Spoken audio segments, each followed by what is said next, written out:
దేవుడి స్తోత్రం. మీ అందరూ కొందనాలు. దేవుని మాటలు విన్నాను కుసేపు శాస్త్రుడు. యెహోషువ గ్రంథంలో 7వ అధ్యాయంలో ఇలా ఇశ్రాయేలు పెద్దలు హాయి మీదకి యుద్ధానికి వెళ్దామని యెహోషువ ఆ దేశాన్ని ఆ పరిస్థితి ఎలా ఉందో వాళ్ళు ఎట్లాంటి వాళ్ళు చూసిరామని పంపించాడు.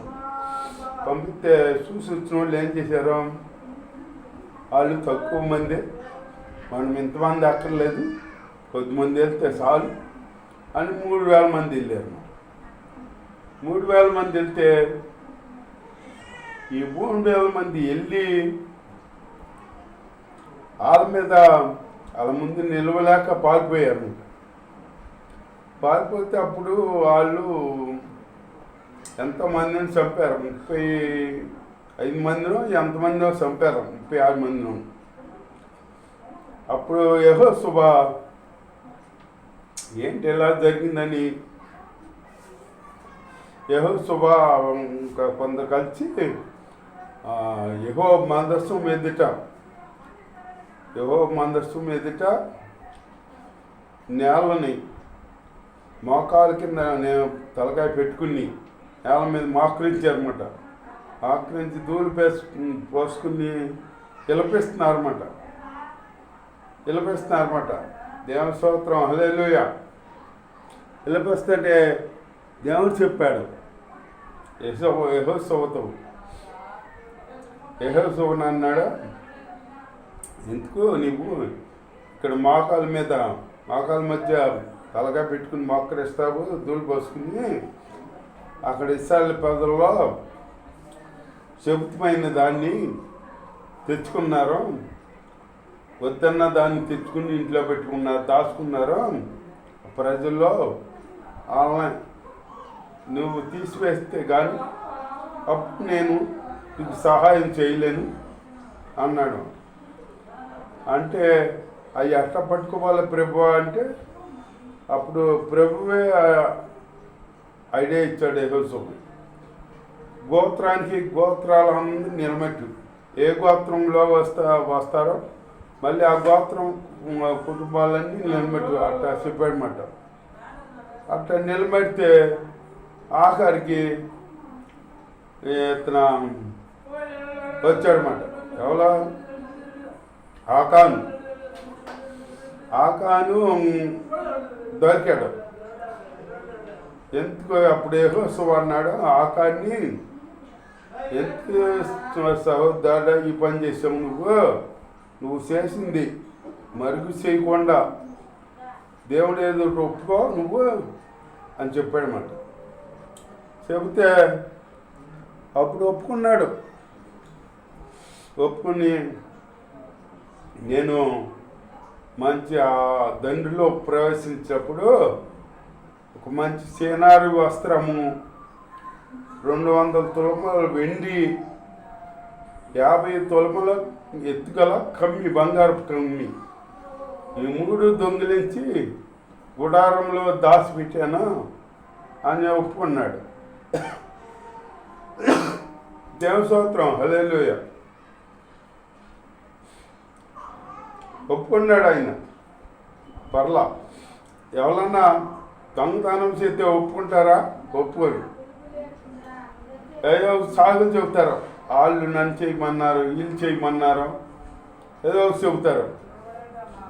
అట్టా చెప్పరా, ఈయన ఏదో వండుతుందంటే ఒప్పుకున్నాడు. పాపం నేను తీసుకెళ్ళి గుడారంలో పెట్టాను అంటే అప్పుడు గుడారంలోకి పంపిస్తే మనుషుల్ని ఆ గుడారాల్లో అక్కడ సోమార్లలో తీసుకొచ్చారు. తీసుకొచ్చి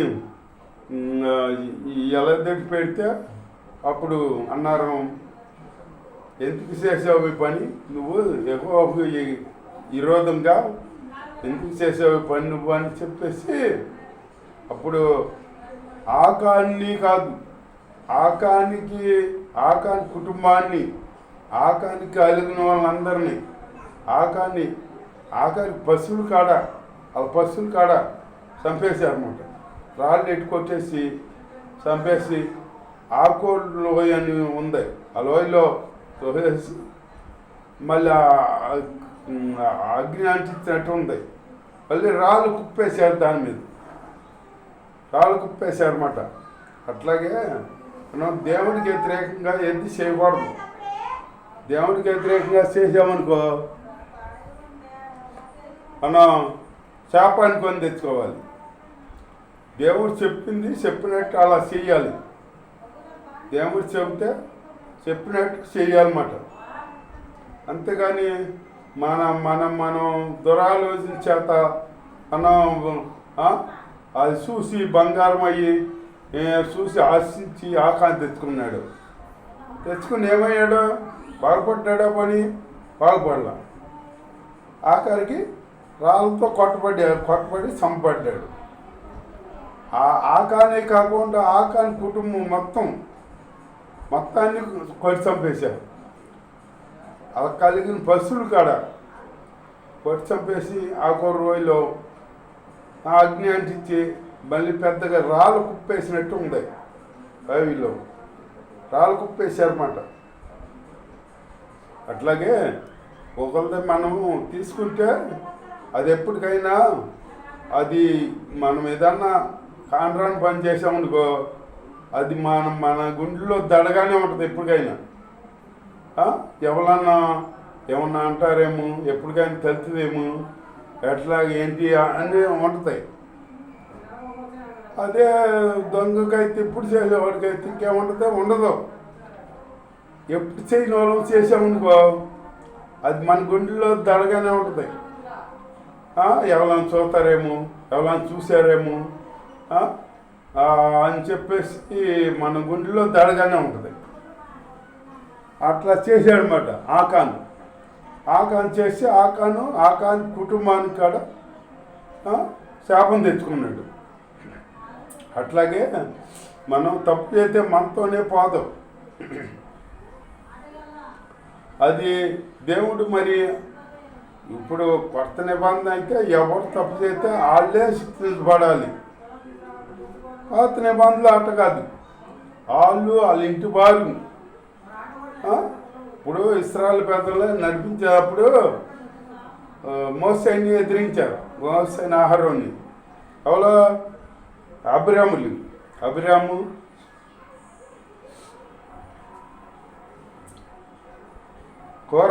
కోరాహు అభిరాములు వీళ్ళందరూ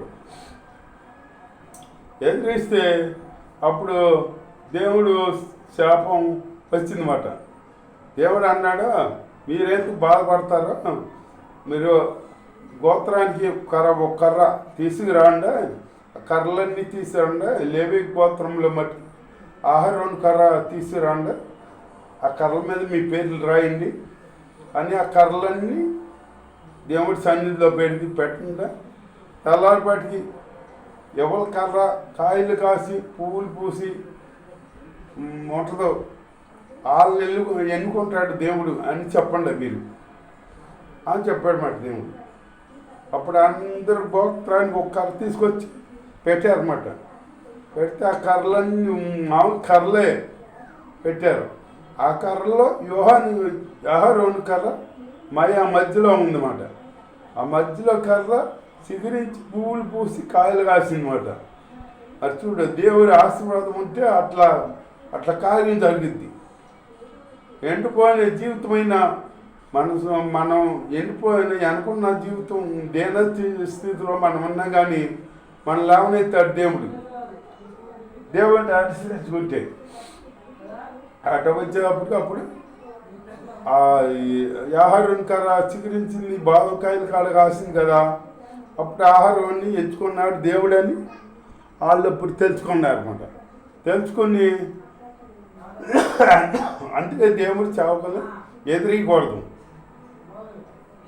దేవుడు నడిపించాలని వాళ్ళు దేవుడు పిలుపుంటేనే వాళ్ళు నడిపిస్తారు. పిలుపు లేకపోతే వాళ్ళు ఎందుకు వస్తారా? పిలుపు ఉండాలి, పిలుపు ఉంటేనే వాళ్ళు వచ్చారన్నమాట.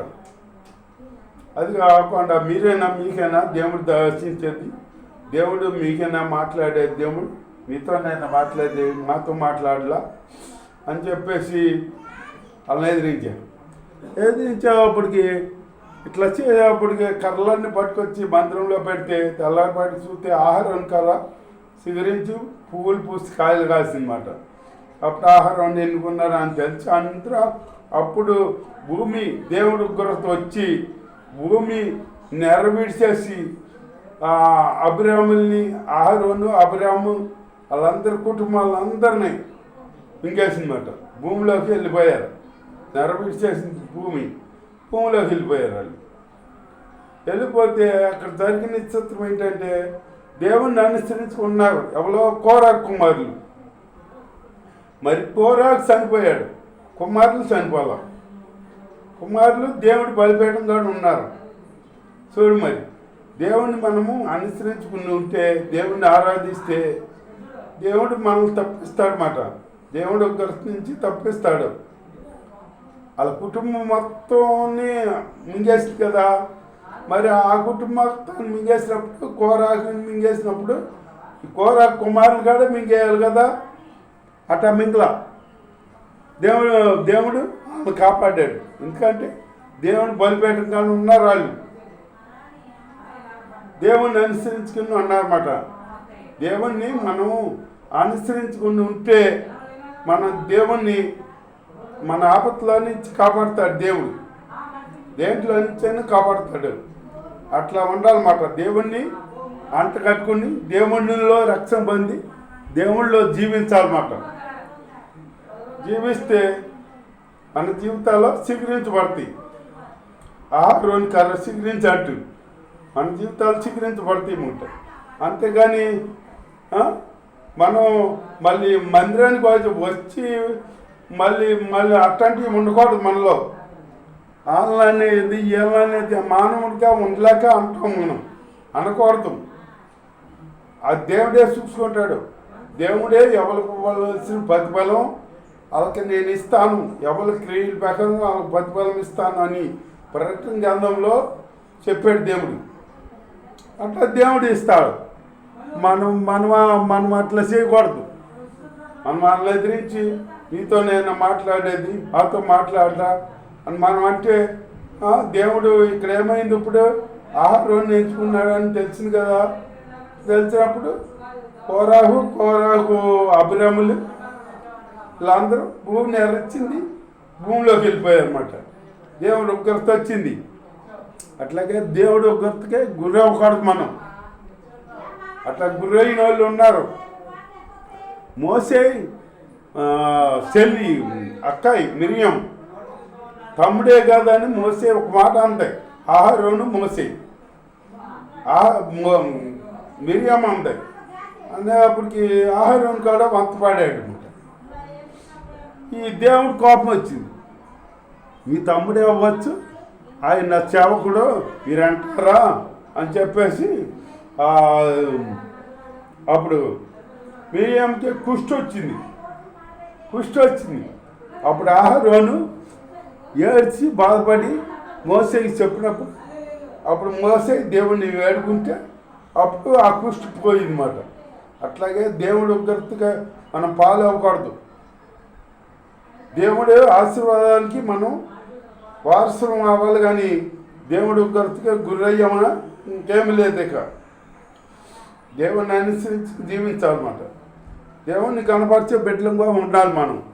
అంతేగాని దేవుణ్ణి గణపరుచుకుంటూ మహింపరుచుకుంటూ ఆయనలో జీవిస్తూ ఆయన్ని గణపరుచుకుంటూ ఆయనలో జీవిద్దాం. దేవుడు ఇచ్చిన మాటలు దీవించను కాక ఆమె.